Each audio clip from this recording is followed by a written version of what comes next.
Hello friends, आज हम समझेंगे सिस्टम्स ऑफ अकाउंटिंग, यानी कि टाइप्स ऑफ अकाउंटिंग भी कह लेते हैं।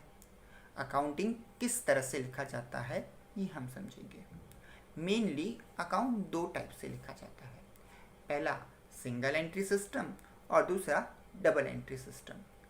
अभी की कंडीशन में जो इंडिया में ही नहीं बाकी वर्ल्ड वाइड चल रहा है वो डबल एंट्री सिस्टम है, क्योंकि डबल एंट्री सिस्टम के बहुत ज़्यादा फ़ायदे हैं।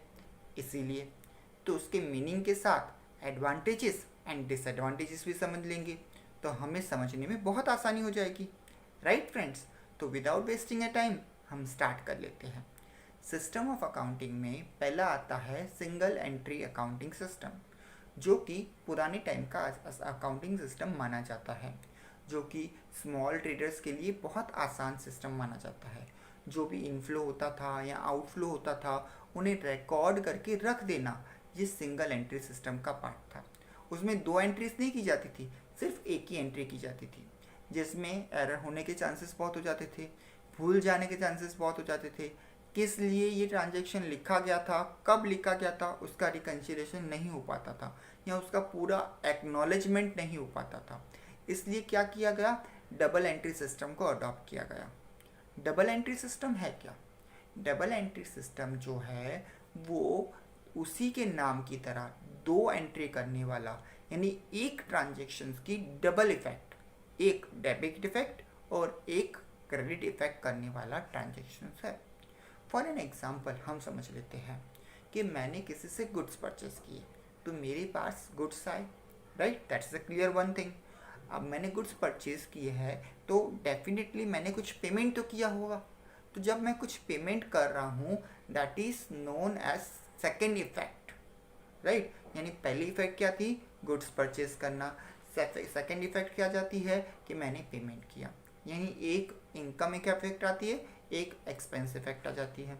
तो ये दो इफेक्ट करने वाला जो ट्रांजेक्शन्स था, एक डेबिट इफेक्ट और एक क्रेडिट इफेक्ट, इसी को हम डबल एंट्री सिस्टम कह देते हैं, जो समझने में आसान तो हो जाता है पर लिखने में जिसमें एरर्स कम आ जाते हैं।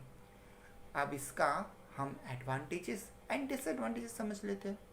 ये हमने पहले भी समझा हुआ है, क्योंकि अकाउंट के जो एडवांटेजेस है, कैरेक्टरिस्टिक्स है, डेफिनेशंस के पॉइंट है, वही इसके एडवांटेजेस है। ठीक है, तो क्या है वो? पहला सिस्टमेटिक रिकॉर्ड, यानी कि सिस्टमेटिक रिकॉर्ड होता चला आता है, या ऐसा भी कह सकते हैं सिस्टमेटिक सिस्टम। पूरा सिस्टमेटिकली उसे ऑर्गेनाइज करके हम लिखते हैं, पूरा उसे प्रॉपर फॉर्म में हम लिखते आते हैं। That's why it's a systematic record और सिस्टमेटिक सिस्टम। पहला उसका पॉइंट वो आ जाता है। दूसरा आता है keeping a record of all transaction. सारे अकाउंटिंग ट्रांजेक्शन्स को, यानी जो भी बिजनेस ट्रांजेक्शन्स हो रहे हैं उन्हें हम रिकॉर्ड करते हैं, यानी सारे ट्रांजेक्शन्स हमारे पास आ जाएंगे तो हमारे पास ओवरऑल सिनेरियो हमें पता चल जाएगा। क्लियर? बराबर। एक्यूरेसी ऑफ अकाउंटेंट, बराबर, कि एक्यूरेसी यानी कि पूरी क्योरी के साथ, पूरे फोकस के साथ हर ट्रांजेक्शन को लिखना है, कोई भी मिस आउट ना हो जाए, इतनी एक्यूरेसी आ जाता है। फिर उसके बाद प्रॉफिट एंड लॉस रिलेशंस है, क्योंकि हमें अकाउंटिंग मेनली हम क्यों लिखते हैं, क्योंकि हमें बिजनेस पोजीशन पता चल सके। अकाउंट में प्रॉफिट और लॉस सबसे बड़ा पॉइंट है, क्योंकि अगर हमें प्रॉफिट एंड लॉस ही नहीं पता चलेगा तो बिजनेस कंडीशंस क्या है वही नहीं पता चलेगी। अगर बिजनेस कंडीशन नहीं पता चलेगी तो बिजनेस को एक्सपांड कैसे करेंगे? करेक्ट है ना? तो इसीलिए account word profit and loss के साथ कनेक्टेड ही रहेगा। तो कहीं पे भी आप लिखोगे प्रॉफिट एंड लॉस अकाउंट के एडवांटेजेस में, वो आपको करेक्ट ही मिलेगा। ये की पॉइंट है, ध्यान रखना। ठीक है। Then comes to a financial position. हमारे अकाउंट में क्या बताता है, हमारी कंडीशंस क्या है, हम अपवर्ड जा रहे हैं या डाउनवर्ड जा रहे हैं। फॉर एन एग्जांपल, मैं इसका एक छोटा सा एग्जांपल देता हूँ जो आप सभी को एप्लीकेबल रहता है। हम देखते हैं हमारे स्कूलों में फर्स्ट टर्म, यूनिट टेस्ट और अलग अलग टेस्ट होती रहती है, जिससे हमें पता चलता है कि हम फाइनल एग्ज़ाम के लिए कितने प्रिपेयर्ड है। राइट है ना बच्चों? तो इसी तरह से अकाउंटिंग भी हमें हमारी पोजीशंस बताती रहती है, ताकि हम फ्यूचर में और अच्छा ग्रो कर सके। राइट? और इसीलिए इसे फाइनेंशियल पोजीशन के फॉर्म में डाला गया है। ठीक है, फिर हेल्प्स टू अ मैनेजमेंट, वो हम पहले भी समझ चुके हैं, मैनेजमेंट को हेल्प करती है। ठीक है, फिर उसके बाद कंपैरेटिव स्टडी कराती है। कंपैरेटिव स्टडी कराना इनकी कैसे हमारे मार्केट के साथ हमारा तालमेल रहा, कितना हमें अप जाना चाहिए था, कितना डाउन गए, वो सारी कंपैरेटिव स्टडी हमें करवा के दे देती है। एंड लास्ट हमें बताता है जो भी एरर्स या फ्रॉड है उससे हम सेफ कैसे रहे या उसको हम अवॉइड कैसे करें, यानी avoiding of errors and frauds, क्योंकि यहाँ पे कोई एरर्स या फ्रॉड आ ही नहीं सकता, क्योंकि सारे ट्रांजेक्शन लिख रहे हैं, सारी चीज़ें लिख रहे हैं, इनकम को भी लिख रहे हैं तो एक्सपेंस को भी लिख रहे हैं, तो यहाँ कोई ऐसा डुप्लीकेशन होने का चांसेस नहीं रहता, राइट। तो यही एक एडवांटेजेस हमारा और बन जाता है। तो ये सारे डबल एंट्री सिस्टम के एडवांटेजेस हैं।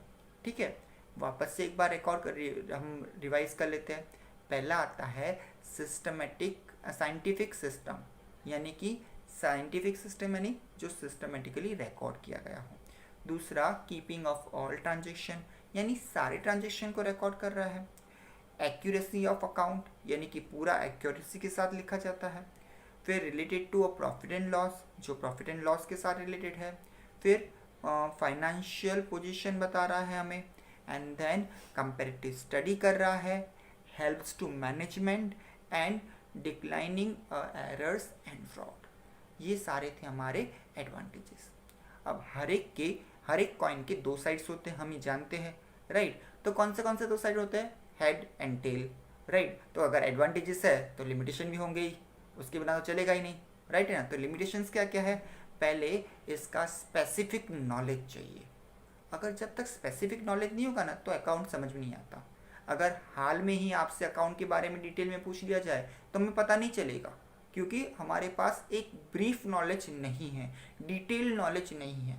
जब तक डिटेल नॉलेज नहीं आता तब तक उसे नहीं समझा जा सकता। इसी तरह से अकाउंटिंग प्रिंसिपल्स को जब तक हम नहीं अडॉप्ट कर लेते, नहीं समझ सकते, तब तक हम अकाउंट लिख नहीं सकते। करेक्ट है, ये उसका एक लिमिटेशंस पार्ट है। टू अंडरस्टैंड और to know about the principle of accounting, ये उसका पॉइंट है।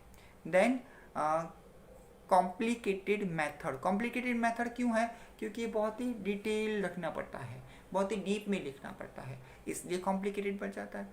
अब कॉम्प्लिकेटेड होता है, डिटेल लिखना है तो उसका एक्सपेंस भी लगता है। तो थर्ड पॉइंट आ जाता है हमारा कॉस्टली सिस्टम या कॉस्टली मेथड। एंड फोर्थ आता है हमारा cost not suitable for small scale business और स्मॉल बिजनेस।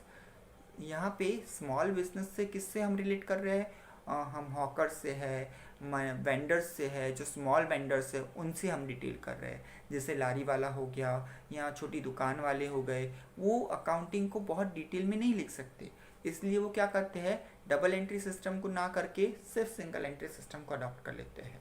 ठीक है, तो लिमिटेशंस को एक बार वापस से रिवाइज कर लेते हैं। क्या क्या था? Knowledge of principal of accounting, second complicated method, third costly method and not suitable for a small business, right. अगर आपको ये सारी चीज़ें समझ में आ रही है और डिटेल में समझना है तो प्लीज़ मेरा चैनल सब्सक्राइब कीजिए और आगे देखते रहिए। आगे प्रैक्टिकल पार्ट और बाकी है, प्रैक्टिकल पार्ट हम बोर्ड पे और अच्छी तरह से करेंगे, टेक्निकल मेथड में, इजी मेथड में करेंगे। Thank you friends.